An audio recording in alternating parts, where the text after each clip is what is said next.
नमस्कार साथियों, मैं विकास यादव आप सभी लोगों का अपने इस YouTube चैनल पर बहुत बहुत स्वागत करता हूं। आज के इस सेशन में हम बात करेंगे सुप्रीम कोर्ट ने जो इलेक्शन कमीशन है उसके जो चीफ इलेक्शन कमिश्नर होते हैं और इलेक्शन कमिश्नर्स होते हैं उनके प्रोसेस को, उनके अपॉइंटमेंट के प्रोसेस को लेकर के एक ऑर्डर दिया। तो आइए आज के सेशन में हम उस पर चर्चा करेंगे कि सुप्रीम कोर्ट ने क्या कहा था और उसके बाद राज्यसभा में कौन सा बिल लेकर के आया गया है। तो चलिए शुरू करते हैं और आज के सेशन में हम समझेंगे कि खबरों में क्यों है, जो कि हमने जान लिया है। उसके बाद हम इलेक्शन कमीशन को समझेंगे, इलेक्शन कमीशन ऑफ इंडिया के बारे में जानेंगे। फिर हम कॉन्स्टिट्यूशनल प्रोविजंस देखेंगे जो इलेक्शन कमीशन से रिलेटेड हैं। फिर हम appointment of chief election commissioner और इलेक्शन कमिश्नर्स के जो अपॉइंटमेंट्स हैं उनके बारे में जानेंगे कि करंटली हमारे कंट्री में आज के टाइम पर अपॉइंटमेंट कैसे होता है। सबसे पहले समझ लेते हैं उस खबर के बारे में। Supreme court verdict on election commission appointments. तो इलेक्शन कमीशन ऑफ इंडिया के अपॉइंटमेंट्स को लेकर सुप्रीम कोर्ट का एक वर्डिक्ट हमको देखने को मिलेगा। इसमें एक 5 जजेस की बेंच थी जिसने रूल्ड किया कि भाई एक हाई पावर कमेटी होगी। इस बेंच को हेड कर रहे थे जस्टिस KM जोसेफ और उन्होंने कहा कि एक हाई पावर कमेटी होगी जिसके अंदर प्राइम मिनिस्टर होंगे, लीडर ऑफ अपोजिशन होगा और चीफ जस्टिस ऑफ इंडिया होंगे। जो तीनों लोग मिलकर के इलेक्शन, जो चीफ इलेक्शन कमिश्नर है और इलेक्शन कमिश्नर्स हैं उनको अपॉइंट करेंगे। लेकिन राज्यसभा में बीते कुछ दिन पहले एक बिल लेके आया गया जिसमें कहा गया कि एक कमेटी तो होगी इलेक्शन कमिश्नर्स के अपॉइंटमेंट्स को लेकर, उसमें PM भी होंगे, लीडर ऑफ अपोजिशन भी होंगे, लेकिन चीफ जस्टिस ऑफ इंडिया नहीं होंगे। इनकी जगह कोई कैबिनेट मिनिस्टर होगा और उस कैबिनेट मिनिस्टर को जो अपॉइंट करेंगे वो करेंगे PM साहब, यानी कि प्राइम मिनिस्टर उस कैबिनेट मिनिस्टर को अपॉइंट करेंगे। तो 3 लोगों की कमेटी सजेस्ट की थी सुप्रीम कोर्ट ने, जिसमें उन्होंने prime minister, leader of opposition और चीफ जस्टिस ऑफ इंडिया की बात की। लेकिन राज्यसभा में जो बिल पेश किया गया उसमें कहा गया कि भाई PM होंगे, लीडर ऑफ अपोजिशन होंगे और एक कैबिनेट मिनिस्टर्स होंगे। ठीक है, तो आई होप यहाँ तक आप सब लोगों को ये मैटर समझ आ गया होगा कि क्या है। अब आगे देखना होगा कि वो बिल कब पास होता है, क्या उस पर डिसीजंस आते हैं या अप्लाई होता है, नहीं होता है क्या। लेकिन अभी के टाइम पर जो प्रोसेस है इलेक्शन कमिश्नर के अपॉइंटमेंट को लेकर और जो जानने की चीज़ें हैं इलेक्शन कमीशन ऑफ इंडिया क्या है, उसको हम एक बार देख लेते हैं। तो चलिए समझते हैं इलेक्शन कमीशन ऑफ इंडिया क्या है। तो इलेक्शन कमीशन ऑफ इंडिया एक कॉन्स्टिट्यूशनल बॉडी है जिसको एस्टैब्लिश किया गया था by the constitution of India. ठीक है, मेन फंक्शन क्या है इसका? To conduct and regulate election in the country. तो कंट्री के अंदर जो भी इलेक्शंस होंगे उनको कंडक्ट कराना और उनको रेगुलेट करना, उसका काम, जो ये सब काम है वो इलेक्शन कमीशन का है। इसका हेडक्वार्टर दिल्ली में है और करंटली इसके स्ट्रक्चर की हम बात करें तो एक चीफ इलेक्शन कमिश्नर होगा और 2 इलेक्शन कमिश्नर्स होंगे। ठीक है, अब समझते हैं हम इलेक्शन कमीशन ऑफ इंडिया से रिलेटेड कॉन्स्टिट्यूशनल प्रोविजंस को।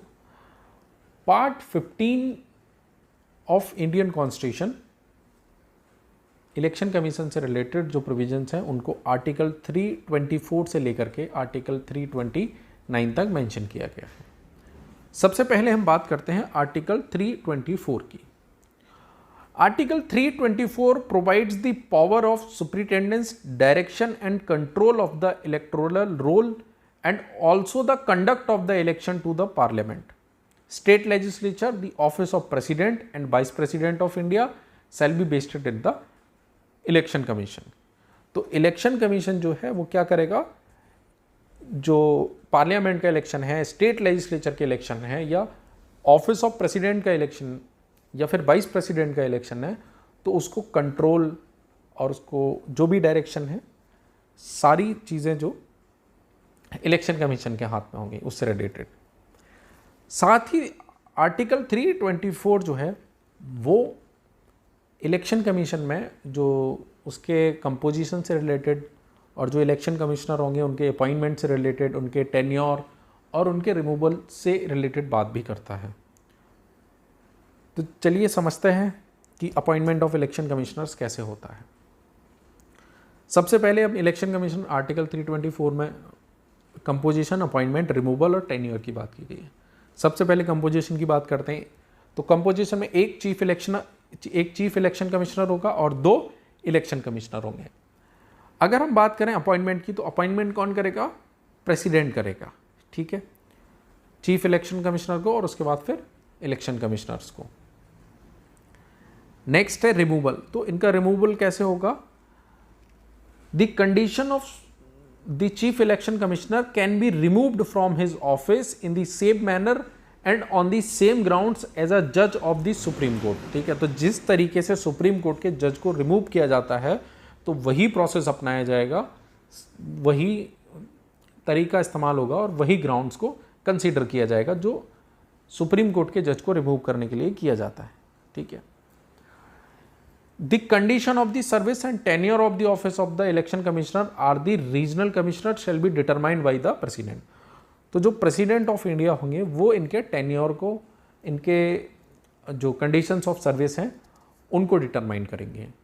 करंटली जो टेन्योर है वो फिक्स्ड है 6 ईयर या फिर 65 ईयर्स, तो या तो 65 साल या फिर 60, जो भी पहले हो जाएगा कंप्लीट उसको टेन्योर को मान लिया जाएगा। ठीक है। रिमूवल में या तो एक काम ये भी है कि उन्हें सुप्रीम कोर्ट के जो जिस तरीके से जजेस को रिमूव किया जाता है वैसे कर सकते हैं आप, उसके अलावा वो अपनी इच्छा से अपना इस्तीफा दे दें। ठीक है। अपॉइंटमेंट प्रेसिडेंट करेंगे, वो हम समझ गए, टेन्योर, कंडीशन, कंपोजिशन को भी देख लिया।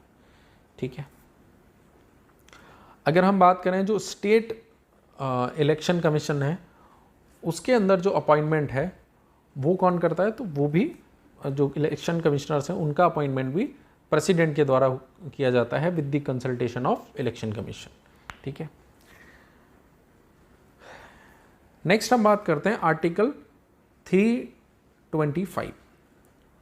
There shall be 1 general electoral roll for every territorial constituency and no person shall be ineligible for inclusion in such roll on ground only of religion, race, caste, sex और any of them.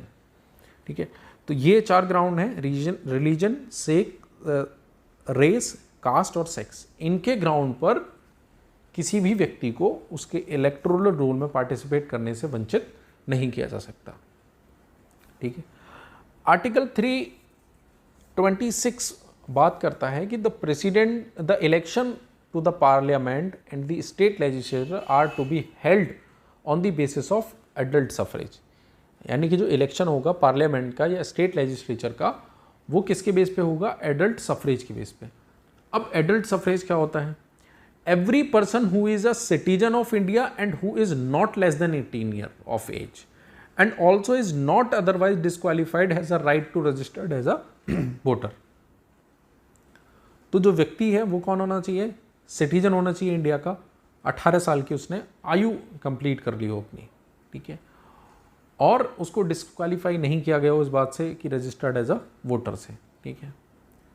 This article is a most important pillar of the constitution which ensure democracy and social change. बहुत important article है article 326 जो India के अंदर democracy और social change को ensure करता है। ठीक है। आर्टिकल 327 और 328 बात करते हैं, पावर्स की बात करते हैं। तो आर्टिकल 326 पार्लियामेंट को पावर देता है to make provision with respect of election to legislatures. ठीक है। और आर्टिकल 328 जो है बात करता है वो पावर देता है स्टेट लेजिस्लेचर को to make provision with respect to election to such legislature. और आर्टिकल 329 जो है वो bar to interference by court in electoral matters. तो इलेक्टोरल मैटर्स में कोर्ट्स के इंटरफेरेंस को बार करता है। इसमें कहा गया है कि भाई अगर डिलिमिटेशन किया गया है किसी कॉन्स्टिट्यूएंसी का या सीट अलॉटमेंट को लेकर के पार्लियामेंट के द्वारा, तो उसको जो है आप कोर्ट में नहीं ले जा सकते। ठीक है। तो आई होप आज के सेशन में हमने जो कुछ भी डिस्कस किया आप सभी लोगों को समझ आया होगा। हमने जानने की कोशिश की कि क्या मैटर था जो सुप्रीम कोर्ट में आया, और सुप्रीम कोर्ट ने एक हाई पावर कमेटी की बात की जिसमें PM, leader of opposition party और सीजीआई को शामिल करने की बात कही, लेकिन राज्यसभा में बिल लाकर इस स्ट्रक्चर को बदलने का प्रयास किया जा रहा है।